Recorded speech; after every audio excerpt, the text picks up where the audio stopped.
जौनपुर नामक छोटे से गांव में काफी कम आबादी रहती थी। वहाँ के लोग काफी कम पढ़े लिखे थे। गांव में एक स्कूल तो था, परंतु लोगों में जागरूकता की कमी के कारण बहुत कम बच्चे ही उस स्कूल में पढ़ने आते थे। गांव में ज्यादातर किसान रहते थे। इसी गांव में सतिया नाम का एक किसान रहता था, जिसका बेटा दीपक गांव के स्कूल में 12वीं कक्षा में पढ़ता था। अरे बेटा, अब तुम्हारी 12वीं की परीक्षा होने वाली है। उसके बाद क्या सोचा है? 12वीं के बाद पढ़ाई की कोई सुविधा नहीं है। पिताजी, 12वीं के बाद मैं शहर पढ़ने के लिए जाना चाहता हूँ। मेरा एक दोस्त भी आगे पढ़ने के लिए शहर जाएगा। सतिया ने बेटे की पढ़ाई के लिए कुछ पैसे जोड़ रखे थे। दीपक आगे पढ़ने के लिए शहर चला गया। उस गांव में एक रेलवे स्टेशन भी था, जिस पर इक्का दुक्का ट्रेनें ही आती थीं और बहुत कम लोग ही शहर से बाहर जाते थे। एक दिन गांव के कुछ बच्चे स्टेशन के पास खेल रहे थे, तभी स्टेशन पर ट्रेन आकर रुकी और कुछ देर में रवाना हो गई। वो बच्चे ट्रेन जाने के बाद आपस में बात करने लगे। अरे भीमा कहाँ गायब हो गया? अभी तो वो हमारे साथ ही खेल रहा था, बस बॉल लेने ट्रेन की पटरी की तरफ गया। काफी देर खोजने के बाद भीमा नहीं मिलता। भीमा के माँ बाप बहुत परेशान होते हैं। अरे मेरा बच्चा कहाँ चला गया? वो तो आराम से सभी दोस्तों के साथ स्टेशन के पास खेल रहा था, तो आखिर वहाँ से कहाँ गायब हो गया? तभी उसके साथ खेल रही बच्चों में से एक बताता है, हम लोग सब स्टेशन के पास ही खेल रहे थे, तभी अचानक ट्रेन आकर स्टेशन पर रुकी। इतने में भीमा गेंद लेने के लिए पटरी की तरफ भागा। फिर न जाने क्या हुआ, वो वापस ही नहीं आया।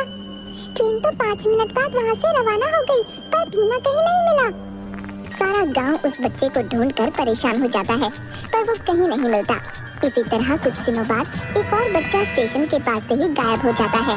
गांव भर में इस बात की चर्चा होने लगी। अरे भैया, ये सब क्या हो रहा है? ऐसे बच्चों का गायब होना चिंता का विषय है। आखिर स्टेशन के पास खेलते हुए बच्चों में से ही कोई गायब क्यों होता है भाई? और जब वहाँ ट्रेन आती है, उसी के बाद दोनों बच्चे गायब हुए, यानी कि इन बच्चों के गायब होने में उस रहस्यमयी ट्रेन का ही हाथ है। उसी ट्रेन में ही उन बच्चों को अगवा करके ले जाया गया है। हाँ, ये तो बहुत चिंता की बात है। 2 बच्चों का गायब होना कोई इत्तेफाक नहीं हो सकता भैया।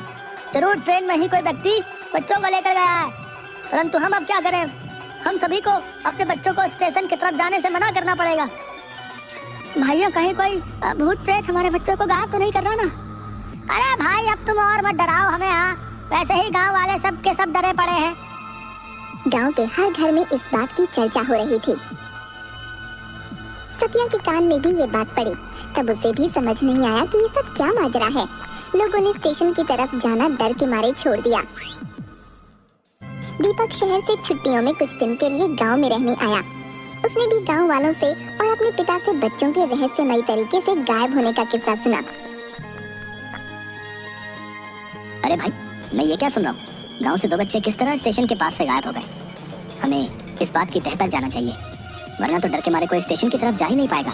हाँ भाई, हमें जरूर कुछ करना चाहिए, लेकिन कुछ लोग इसे भूत प्रेत का साया भी बता रहे हैं। क्या यार, तू भी पढ़ा लिखा होकर किन बातों में विश्वास कर रहा है? माजरा कुछ और है। 2 बच्चों में से एक बच्चा मेरे दोस्त का छोटा भाई था। उन लोगों का दुख मुझसे देखा नहीं गया। कुछ दिनों बाद ही स्टेशन से कुछ दूर खेत में कुछ बच्चे खेल रहे थे। उसमें से भी एक बच्चा उसी तरह गायब हो गया, और वो भी बिल्कुल ट्रेन के स्टेशन आने के समय के आसपास ही। अब तो गांव वालों को चिंता सताने लगी। सभी ने बैठकर ये तय किया, अब तो हमें इस बारे में कुछ ना कुछ करना पड़ेगा भैया, वरना हमारे गांव से बच्चे इसी तरह गायब होते रहेंगे। आखिर ट्रेन आने के समय पर ही बच्चे गायब क्यों होते हैं? हमें इस बात का पता लगाना ही पड़ेगा। दीपक, तुम पढ़े लिखे हो और समझदार भी हो, तुम अपने दोस्त के साथ मिलकर इस काम में हमारी मदद कर सकते हो। दीपक और उसका दोस्त काफी सोच विचार करते हैं और एक प्लान बनाते हैं। इस बात का पता लगाने के लिए हमें उस रहस्यमय ट्रेन पर ही नजर रखनी होगी। जब भी बच्चे गायब हुए हैं, वो समय लगभग वही होता है जब ट्रेन स्टेशन पर आती है। हमें छुपकर ट्रेन पर आने जाने वालों पर नजर रखनी होगी। हाँ, ये ठीक कह रहे हो। हम गांव वालों की मदद लेकर ऐसा कुछ प्लान बनाएंगे जिससे कि हम असली गुनहगार को पकड़ सकें। गांव के कुछ जवान लड़के स्टेशन मास्टर के कमरे में छुप कर बैठ जाते हैं और दीपक उन्हें समझाता है। देखिए, आप लोग इस कमरे में छुप कर बैठे, बाहर गांव के 2-3 बच्चों को स्टेशन पर खेलने के लिए छोड़ देते हैं। वो जो भी व्यक्ति है, बच्चों को भी अपना निशाना बनाता है। आप लोग छुपकर अंदर से ही देखते रहना, और बच्चे स्टेशन पर खेल रहे होंगे, मैं ट्रेन के अंदर जाऊंगा। इसी तरह हम उस गुनहगार का पता लगा सकते हैं जो कि बच्चों को अगवा करता है।